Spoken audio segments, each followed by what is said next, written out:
Guns off the street.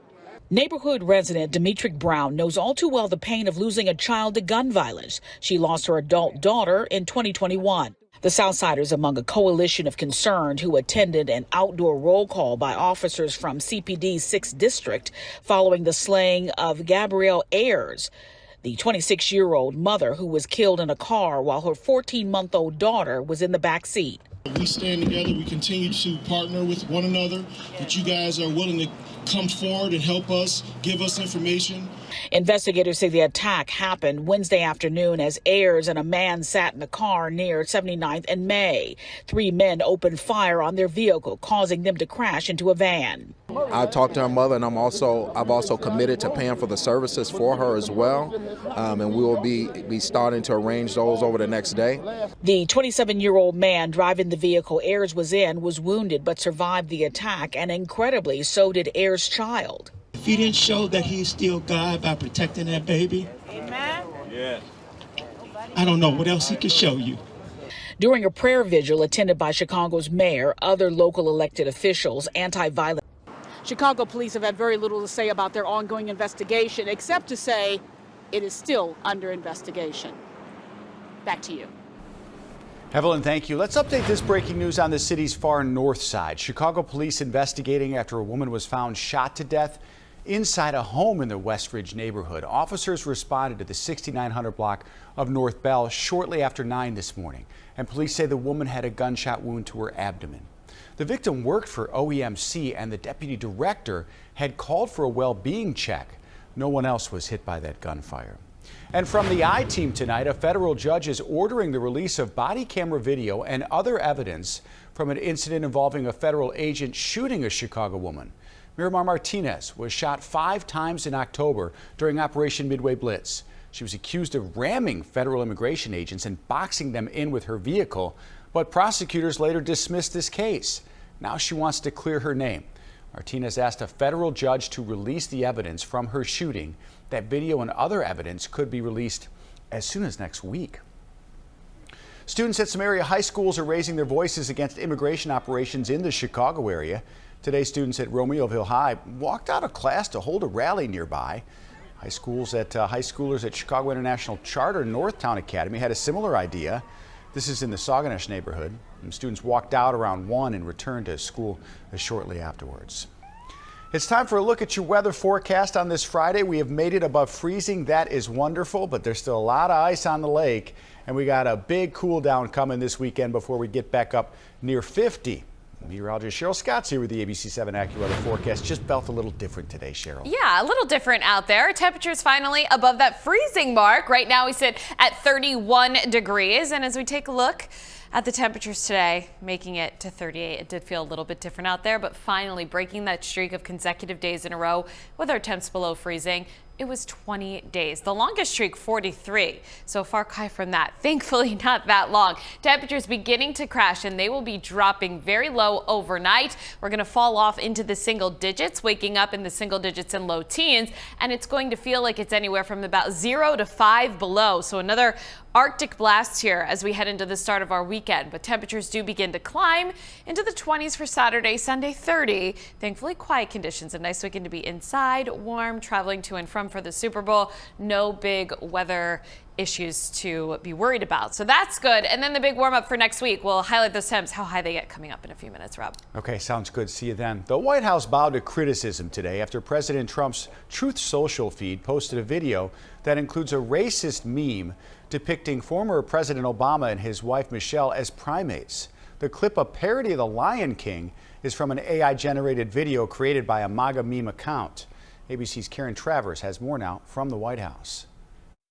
The White House today facing backlash, even from Republicans. President Trump's Truth Social account posting a video, which ABC News is not showing, portraying former President Obama and former First Lady Michelle Obama on the bodies of apes. It was on the president's feed for hours. The post was eventually deleted, but only after outrage from some of the president's most staunch Republican allies, including the only black Republican senator. South Carolina's Tim Scott reposted the image, writing, "Praying it was fake because it's the most racist thing I've seen out of this White House. The president should remove it."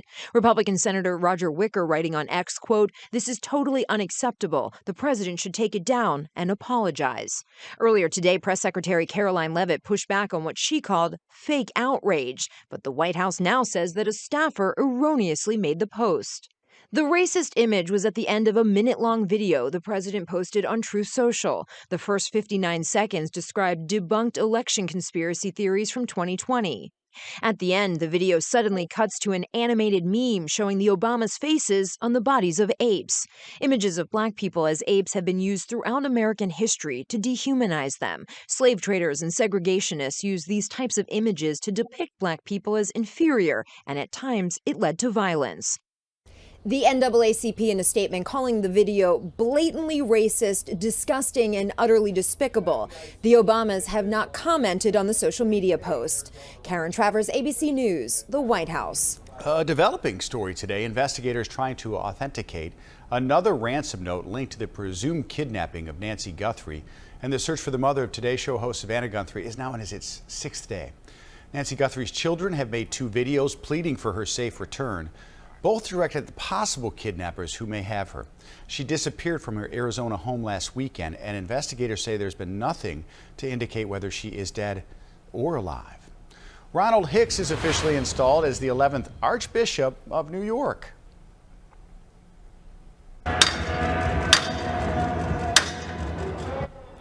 Using a metal hammer, Hicks knocked 3 times on the door of St. Patrick's Cathedral and was welcomed by outgoing Archbishop Cardinal Timothy Dolan.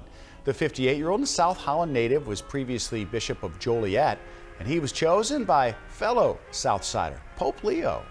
To everyone from Chicagoland and from the Diocese of Joliet, I carry you in my heart. Thank you for being disciples who make disciples. Hicks also thanking Cardinal Blaise Cupich for his mentorship. Our Tanya Babich is in New York for the installation. She'll have another report tonight on Eyewitness News at 10. Well, we're getting you ready for Sunday's big game. Local business is gearing up for the halftime show with some tributes. Well, that man, Bad Bunny. And we're taking a look at some of the super ads with an advertising expert. That's right after this break.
The halftime show at this year's Super Bowl will not only be historic, it will highlight the cultural significance of Latino music.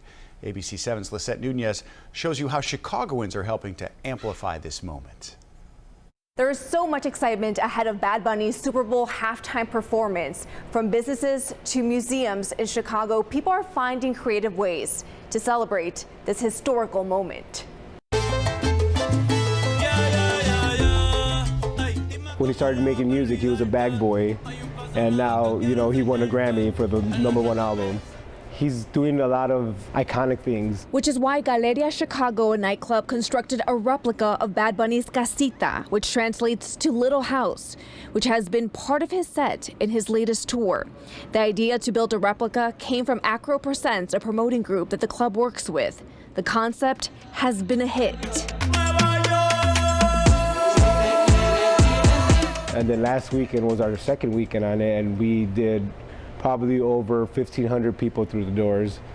We had a line down the block and it wrapped around. Also joining in on the fun is Brew Brew Coffee and Tea on the city's north side. They launched the Benito Latte, inspired by traditional Puerto Rican flavors. It's a coquito latte. I can't give out the recipe, and I mean, everybody does it different, right? So it's going to be that with 3 shots of espresso on top. However, the buzz over Bad Bunny goes deeper. His songs dive into complex matters like the struggles and inequalities in Puerto Rico, says Billy Ocasio, the CEO of the National Museum of Puerto Rican Arts and Culture. It's a message to celebrate, but it's also a message that makes you reflect, it makes you think, it makes you angry, it makes you cry.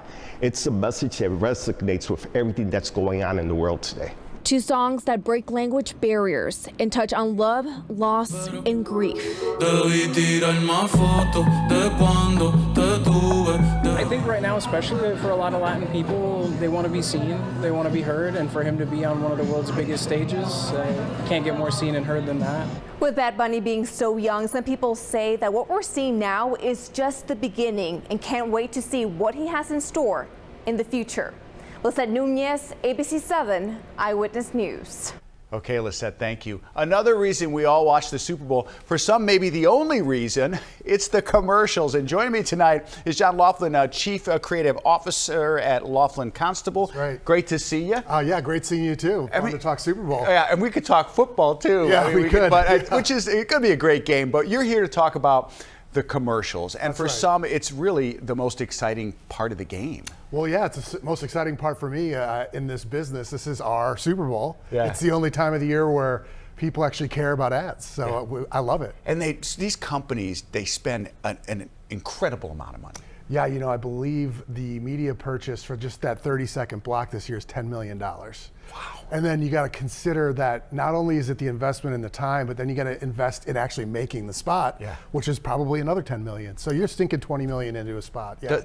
But it pays off for these companies, right? You know, Rob, I think so, because in this day and age, think about how many events culturally we all rally around. Right. This is one of maybe 2 or 3 during the course of the year. So I think it's money well spent.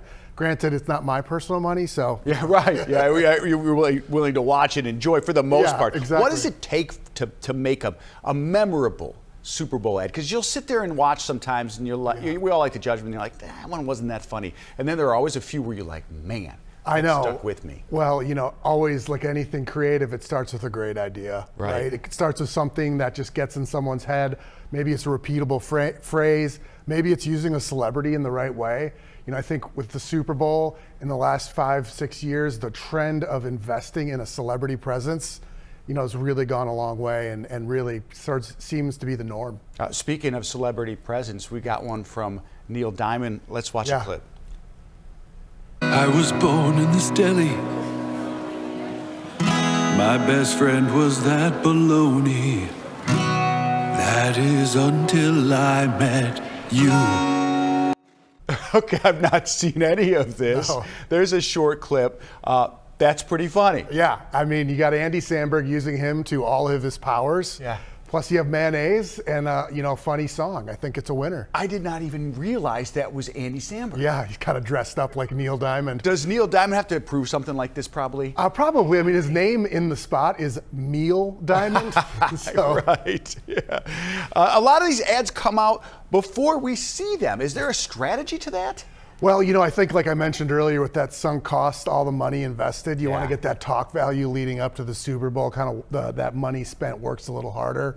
Everyone's focused on the ads. Yep. We have a second one. Which one is this? We're going to see. Kinder Bueno. Yeah, I think this one's interesting in that it's, you know, launching a candy that's in the American marketplace, but it's a European company, kind of bringing them to the forefront. Okay. I kind of enjoyed, you know, some of the goofiness of it, and it has like a little bit less recognizable celebrities, but you see these people in this and you're like, oh, I know that person. Also, just to call out something about the AI in this spot. I think they use it a little bit to enhance some of the live action that's recorded. Like, for example, these aliens, perhaps maybe they used a little AI to animate those. I don't think so. Yeah. I have never even heard of that company. Yeah. So I think a lot of people, a lot of Americans are going to know about them pretty soon. Introduce it, exactly. Yeah. AI, is that going to be a big feature, you think, of these ads? I do. It's a thing, a powerful tool that's coming to everyone. And we're already starting to see it in all sorts of things we do in our daily lives. I think it's going to become a reality in the creative field. It's a tool, though. Yeah. And I think that's the most important thing to recognize. The ideas still need to come from people. Yeah.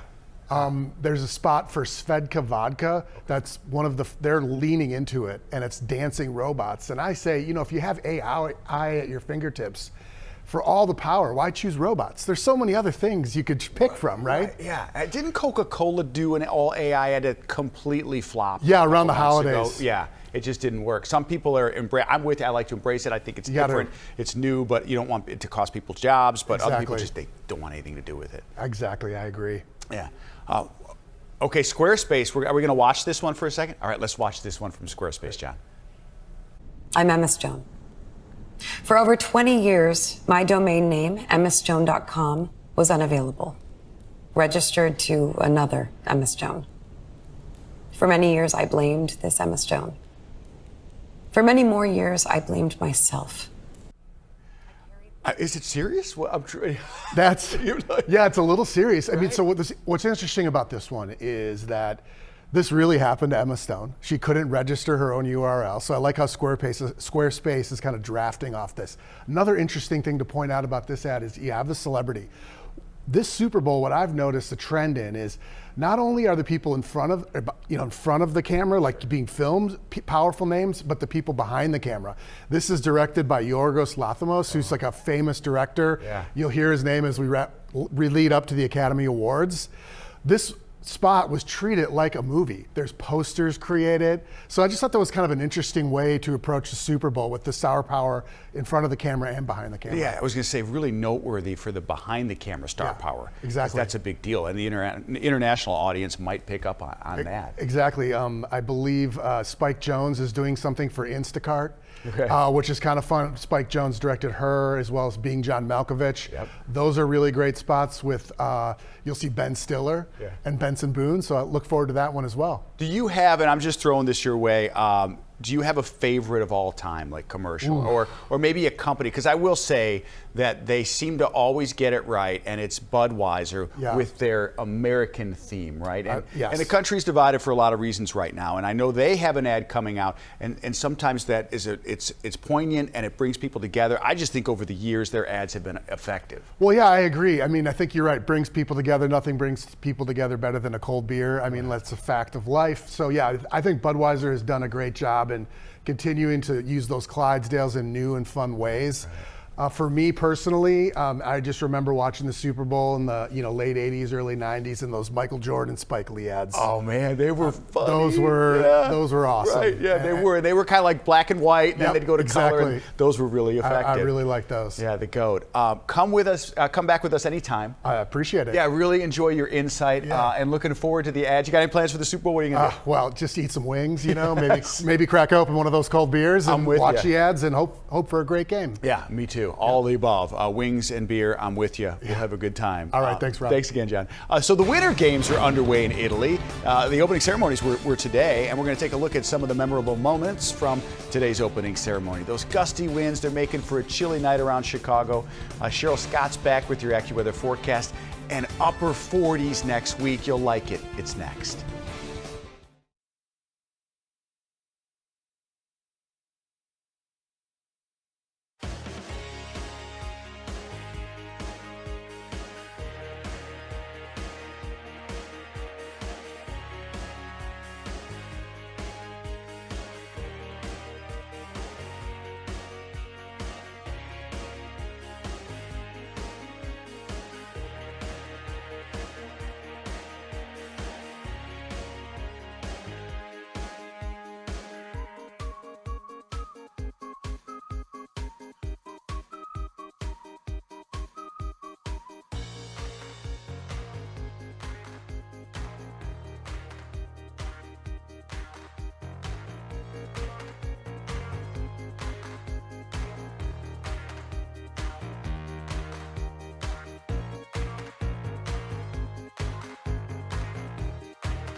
25th Winter Olympic Games kicking off with today's opening ceremony.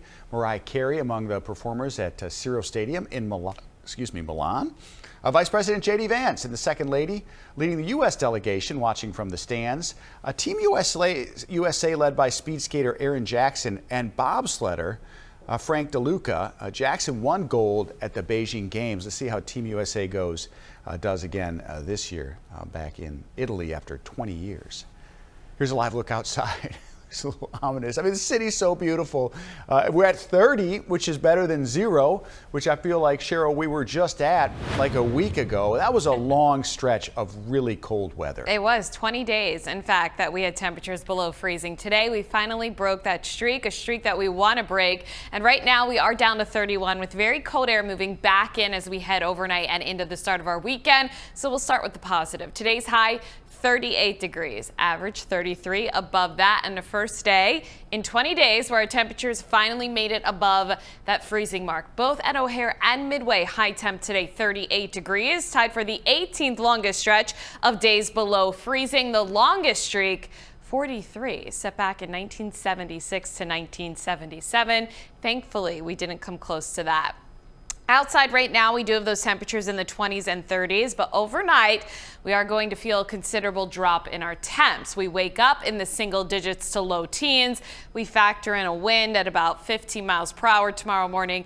It feels like it's anywhere from about 0 to 10 below. Wind chill's a factor tomorrow, highs only in the 20s, so turning colder. Thankfully, we have some sunshine. By Sunday, up to 30 degrees. Any travel plans this weekend, we are looking at quiet skies. Live Doppler 7 Max right now, a few snow showers earlier, holding on to the threat for a few isolated snow showers, mainly northwest Indiana. Very fine in nature, not looking at accumulating snow, but could see those snowflakes flying earlier today. Got that dusting of snow across parts of the area. That system moving out. Again, some light snow here for northwest Indiana. Dry through the weekend. It's really not till late next week that we bring in another round of precip. You can see we'll be in and out of some clouds for our Saturday. Temperatures on the cold side, snow on the other side of the lake, and then into Sunday we get back up closer to about 30 degrees near average.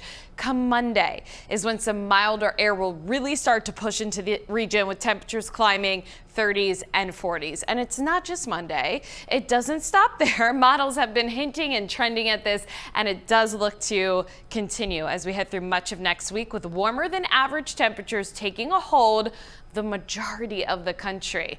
The middle of the country, the eastern half. So what is it going to be as we take a look at next week? By Monday in the 40s, Tuesday 47, and we stay near and close to 40 degrees for the majority of next week. So that will feel so nice. For tonight, that's not the case. We are going to get hit with that cold air overnight. Saturday, partly sunny, 23, Sunday 30, and then those 40s on the way for early next week, which will feel so nice with a stretch of weather with temps near and above that freezing mark. Again, limited storm threat here as well. A chance of some snow by Thursday. Okay. Real quick, you get the latest forecast anytime, free ABC7 Chicago News app. Scan that QR code on your screen. Get a link to a download. What are you going to eat on your Super Bowl?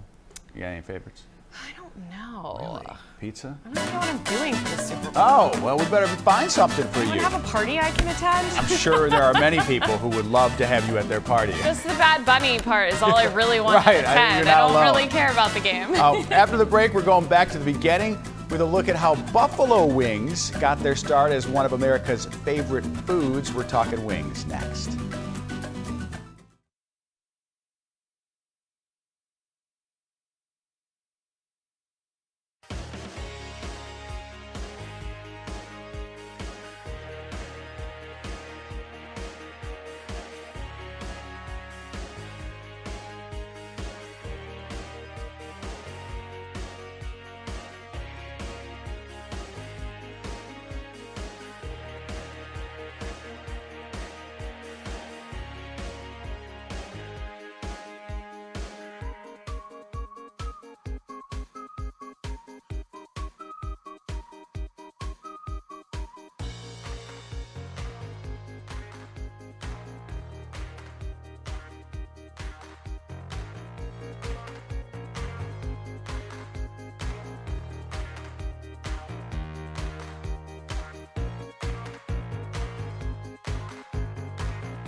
a staple at Super Bowl parties. The National Chicken Council predicts Americans will eat, listen to this, nearly 1.5 billion chicken wings this Sunday. That's a lot of chickens. We'll be adding to that number. Yeah, right. Olivia Rubin takes us to a little bar in Buffalo, New York, where this all started.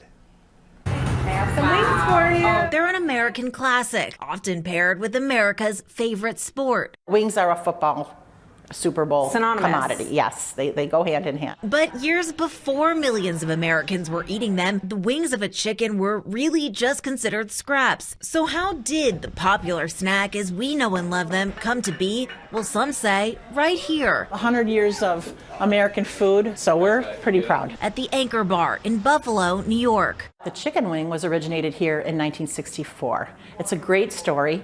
As the story has it, Teresa Bellissimo just needed a quick snack for her son and his friends late one night. So she's looking around the kitchen and she had those chicken wings sitting at the side of the stock of the soup. And they'd either put those wings in the soup or, maybe discard them. They didn't have much meat on them, So she just thought, I'm going to deep fry them in oil and I'm going to season them with some great spices and seasonings and make them like a really nice spicy. And the rest, they say, was history. Anchor Bar now running 17 locations nationwide, synonymous with the wing and churning them out daily, especially on Super Bowl Sunday. We're going to sell over 500,000 wings, which is insane, right? 500,000 one day. In one day. So what exactly is the trick to making the original chicken wing? We'll use our flagship, just as the original recipe was back in 1964. And you can't tell us what's in it. No, I can't tell you what's in it. Sadly, their world-renowned buffalo sauce is a secret. But Matt says the key to cooking the perfect crispy wings is frying them to almost 200 degrees. And of course, plenty of basket shaking. Then it's time for some sauce. I had to taste them for myself, sitting right in the spot where Teresa served up that very first wing in 1964. It's amazing. It's not hard to see why this Western New York bar draws visitors from all around the world. They come to the Anchor Bar to eat wings, and then they go to Niagara Falls to see the Seven Wonders. So we're right on that list. And why Americans from coast to coast order these Anchor Bar wings right to their door for the big game. There's really no other way to watch a football game. Olivia Rubin, ABC News, Buffalo. I'm starving. Yeah, dinner time. Can you do spicy? Yes. Yeah, yes. I like it as hot as it can be. Mango habanero. Okay, so not nice. that spicy for No, me, but right. a pinch of spice. A pinch, there you go. Valentine's Day, it is next Saturday, and the folks at Bark.co said don't forget Man's Best Friend. They have Valentine's Day toys and treats for sale. At 4 earlier, we talked about this, Cheryl, and we got to test them out. That's my boy Snoop. He got a little bit of chocolates, but they're not. They're like plastics and rubber, and then the balls were rubber as well. I will give him a thumbs up. It was a lot of fun for him, and thanks to Bark. Oh, yeah. And it's Lottie's birthday next Saturday. Happy birthday, early birthday. We'll see you at 10.